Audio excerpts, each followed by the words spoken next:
Father मुझे जाने नहीं देना चाहते थे बाहर। मैं इकलौता था, शॉप थी, उनको ये था कि संभालेगा कौन।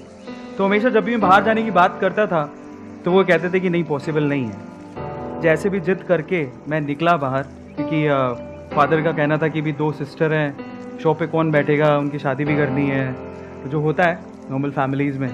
पर फिर भी लड़ वड़ के साइन करवाया, एजुकेशन लोन लिया, निकले बाहर। अब क्यों गए थे ज़रा समझने की ज़रूरत है।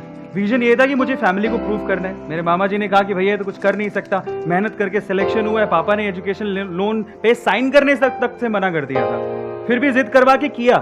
क्यों किया?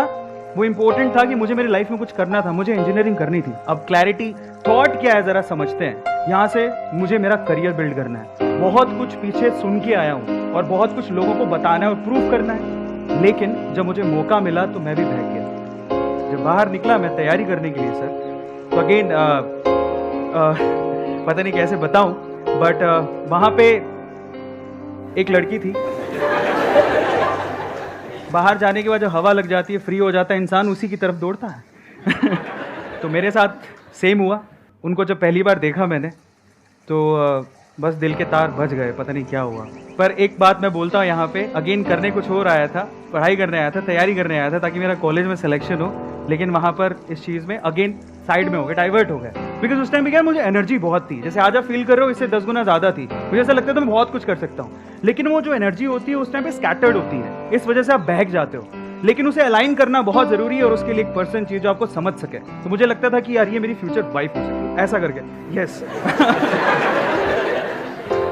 जिन लड़कों को प्रॉब्लम होती है ना, जिनको लव एट फर्स्ट साइट हो जाता है, उनसे ना मैं आपको एक सवाल पूछता हूँ। सवाल ये है कि जिस मोहतरमा के ख्यालों में आप 24 घंटे मशरूक हैं, जिस मोहतरमा के ख्यालों में आप 24 घंटे मशरूक हैं, वो सिर्फ आप ही की है, इसका कोई प्रूफ है?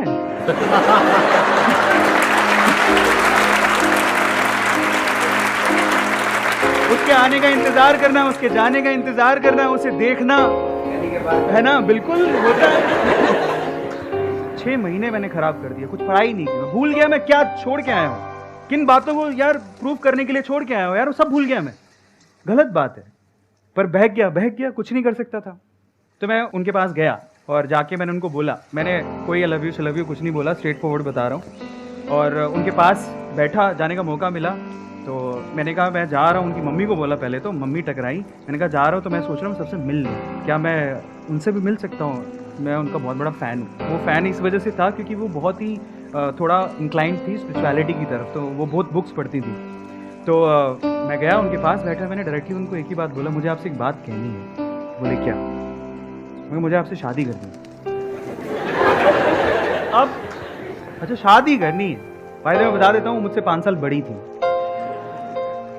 उन्होंने कोई रिएक्शन नहीं दिया। लास्ट में जब पूरी कॉन्वर्सेशन हो रही थी, सुनती रही, लास्ट में उन्होंने मुझे बोला कि एक बात बोलती है, ध्यान से सुनना। अरे अपने माँ बाप के पैसों पे तुम यही करने आए हो क्या? स्टेटमेंट बहुत खतरनाक था, दिल पे चुभ गई कि अपने माँ बाप के पैसों पे तुम यही करने आए हो क्या? फिर उसने बोला कि तुम जब 6 महीने पहले आए थे ना, तुम्हारे बारे में बहुत सुना था कि तुम बहुत इंटेलिजेंट हो। अब क्या हो गया? फिर लास्ट में उसने जो बात बोली वो आप सब लोगों को सुननी ही चाहिए। अगेन मैं कह रहा हूँ, लड़कियाँ बहुत मैच्योर होती हैं।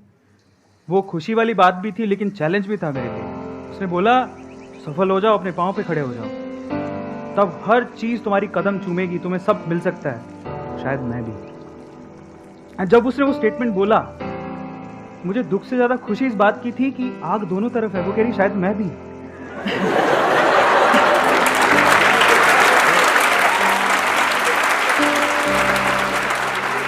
आज वो मेरे साथ है और मेरी सफलता में उसका पूरा हाथ है।